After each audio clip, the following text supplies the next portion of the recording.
Dalawang malakas na magkasunod na bagyo ang parating na unti-unti nang nabubuo sa Pasipiko. Posibleng susunod na papasok sa ating bansa sa mga susunod na araw at tatawagin itong bagyong Josie. Alamin natin ang lokasyon, lakas at kabuuang impormasyon dito sa ating ulat. Magandang araw Pilipinas! Kung bago ka lang sa ating channel, please like, share and subscribe. Salamat sa iyong suporta. Mga kababayan, unahin muna natin ang kasalukuyang kalagayan ng bagyong Inday. Ayon sa pinakahuling Tropical Cyclone Outlook, nakalabas na nga ang Typhoon Inday sa ating Philippine Area of Responsibility. Patuloy na itong kumikilos patungo sa direksyon ng Taiwan at silangang China. Ibig sabihin, lalo na itong lumalayo sa kalupaan ng ating bansa. Ito ay magandang balita dahil patuloy na bumababa ang posibilidad ng direktang epekto ng bagyo sa ating bansa. Gayunpaman, hindi nangangahulugan na tuluyan ng mawawala ang epekto nito. Habang napakalawak pa rin ang sirkulasyon ng bagyong Inday, patuloy nitong hinihila ang hanging habagat at ang habagat na pangunahing dahilan kung bakit nakakaranas pa rin ng mga pag-ulan ang iba't ibang bahagi ng bansa kahit malayo na ang sentro ng bagyo. Ito ang dahilan kung bakit kailangan manatiling alerto, lalo na sa mga lugar madalas bahain at mga landslide prone areas. Samantala, isa sa bagong sistemang binabantayan ngayon ng Joint Typhoon Warning Center o JTWC ay ang isang Invest 97W. Sa kasalukuyan, nananatili ito sa malawak na bahagi ng Western Pacific Ocean. Taglay nito ang hangin na nasa humigit kumulang na 30 km kada oras at may tinatayang central pressure na 1,006 hectopascal. Sa ngayon mga kababayan ay low pa lang ang posibilidad nitong maging ganap na tropical cyclone sa loob ng mga susunod na 24 oras. Wala pa ring inilalabas na anumang babala o advisory ang JTWC kaugnay rito o ang Joint Typhoon Warning Center. Ngunit mahalagang tandaan kapag ang isang sistema ay nabigyan ng Invest designation, nangangahulugan lamang ito na nakitaan na ito ng sapat na organisasyon upang bantayan ng mas mabuti ng mga International Weather Agency. Hindi pa ito bagyo at hindi pa rin ito isang tropical depression. Isa pa lamang itong weather disturbance na maaring lumakas o tuluyang humina depende sa kondisyon ng karagatan at atmosphere. Bukod sa Invest 97W, may isa pang weather disturbance ang nabubuo. Ito ang tinatawag na Invest 98W. Sa kasalukuyan, may bahagyang mas malakas itong hangin na umabot sa 35 km kada oras. May central pressure ito na nasa 1,009 hectopascal. Gayunpaman, katulad ng Invest 97W, low din ang posibilidad nitong maging tropical cyclone sa loob ng susunod na 24 oras. Wala pa ring inilalabas na babala ang JTWC. Sa madaling salita, parehong hindi itinuturing na banta ang dalawang sistemang ito sa kasalukuyan. Ngayon mga kababayan, pag-usapan natin ang mas mahalagang bahagi. Bakit mahalagang bantayan ang dalawang invest na ito kung mababa pa naman ang tsansang maging bagyo? Ang sagot po ay simple lang. Nasa kasagsagan na tayo ng panahon ng mga bagyo. Mainit pa rin ang temperatura ng karagatan sa Western Pacific. Patuloy din aktibo ang monsoon trough o intertropical convergence zone sa mas malawak na rehiyon. Kapag nagtagpo ang mga kondisyong ito, maaring mabilis na magbago ang lakas at organisasyon ng isang weather disturbance. Kaya bagamat mababa pa ang posibilidad sa ngayon, maaari pa rin itong magbago sa mga susunod na araw.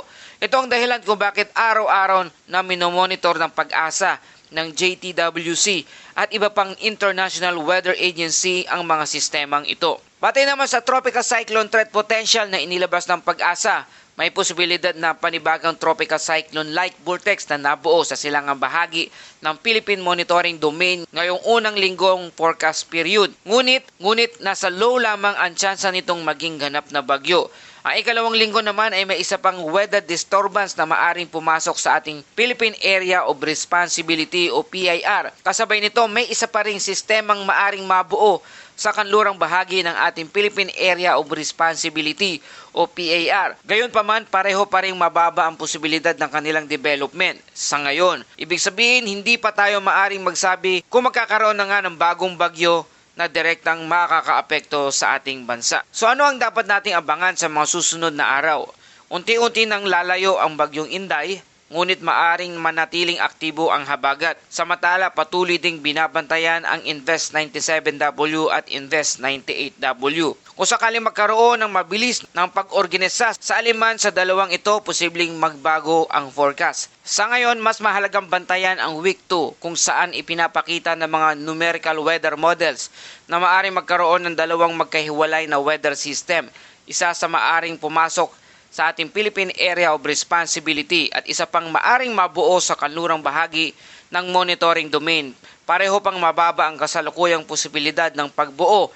Malinaw na mananatiling aktibo ang kondisyon sa kanlurang Pasipiko. Kung magpapatuloy ang pagbuo ng isa sa mga sistemang ito, mga kababayan, at makapasok sa loob ng ating Philippine Area of Responsibility, ang susunod na local name ng bagyo ay tatawaging Bagyong Josie. Gayunpaman, mahalagang idiin na wala pang katiyakan sa ngayon kung alin sa dalawang invest area ang posibleng maging bagyo, kung gaano ito lalakas at kung talagang papasok ito sa ating Philippine Area of Responsibility. Ang mga forecast na ito ay maaring magbago depende sa magiging kondisyon ng atmosphere sa mga susunod na araw. At para naman sa lagay ng panahon dito sa ating bansa, ang pangunahing sistemang nakakaapekto sa malaking bahagi ng bansa ay ang habagat o southwest monsoon. Bagamat ang dating bagyong Inday na may international name na Bobby ay papalayo na ng Pilipinas, ang malawak nitong sirkulasyon ang patuloy pa rin humihigop ng napakaraming moisture mula sa ating West Philippine Sea. Dahil dito nananatiling aktibo ang habagat na siyang dahilan ng malawakang pag-ulan sa maraming lugar ng ating bansa. Sa kasalukuyan, pinakamatinding epekto ng habagat ay nararanasan sa Zambales, Bataan, Occidental, Mindoro. Inaasahan dito ang monsoon rain o tuloy-tuloy na pag-ulan na maaring maging katamtaman hanggang malakas at paminsan-minsang matitinding buhos ng ulan. Dahil dito mataas ang panganib ng flash flood, pagbaha sa mga mabababang lugar at pagguho ng lupa. Lalo na sa mga bulubundukin, lugar na nakakaranas na ng mga sunod-sunod na pag-ulan nitong mga nakaraang araw. Samantala, makakaranas naman ng paminsan-minsang pag-ulan ang Metro Manila, ang natitirang bahagi ng Mimaropa, Western Visayas, Negros Island Region, pati na rin ang La Union, Pangasinan, Benguet, Pampanga, Tarlac, Bulacan, Rizal, Cavite, Batangas, Laguna at ilang bahagi ng Zambales at Bataan. Bagamat hindi tuloy-tuloy ang pag-ulan sa mga lugar na ito, maaari pa rin magkaroon ng katamtaman hanggang malalakas na pag-ulan na posibleng magdulot ng pagbaha at landslide, lalo na kapag nagkaroon ng malalakas na thunderstorm. Sa Batanes at Babuyan Island, iba naman ang sitwasyon. Ang mga lugar na ito ay naapektuhan pa rin ng trap o buntot ng dating bagyong Bobby o Inday. Dahil dito, inaasahan ang maulap na kalangitan na may kalat-kalat na pag-ulan at pagkidlat at pagkulog na maaari ring magkaroon ng katamtaman hanggang minsan ay malalakas na pag-ulan. Kaya nananatiling may banta ng pagbaha at pagguho ng lupa sa mga naturang lalawigan. Sa Zamboanga Peninsula, BARMM, Suksargen, gayon din sa mga natitirang bahagi ng Luzon at Visayas. Magdadala rin ang habagat ng maulap na kalangitan na may kalat-kalat na pag-ulan at thunderstorm. Ang mga pag-ulang ito ay maaring lumakas sa ilang pagkakataon, kaya mahalagang manatiling alerto ang mga residente sa posibilidad ng biglaang pagbaha. Samantala, sa natitirang bahagi ng Mindanao, magiging maganda ang lagay ng panahon kumpara sa ibang rehiyon. Inaasahan ang bahagyang maulap hanggang maulap na kalangitan na may isolated rain showers at thunderstorm na karaniwang nabubuo sa hapon at gabi dahil sa localized thunderstorm. Gayunpaman, kung magiging malakas ang thunderstorm, posible pa rin ang panandaliang pagbaha at pagguho ng lupa. Sa kabuuan, ang habagat ang nananatiling pangunahing dahilan ng malawakang pag-ulan sa ating bansa. Kahit papalayo na ang dating bagyong Inday o Typhoon Bobby, patuloy pa rin itong pinalalakas ang southwest monsoon. Kaya inaasahang magpapatuloy ang mga pag-ulan lalo na sa kanlurang bahagi ng Luzon at Visayas. Ang mga residente sa mga lugar na madalas bahain at landslide prone areas ay pinapayuhang manatiling nakaantabay sa mga opisyal na abiso ng inyong lokal na pamahalaan. At dumako na tayo sa ating Bible verse of the day mula sa Isaiah chapter 41 verse 10.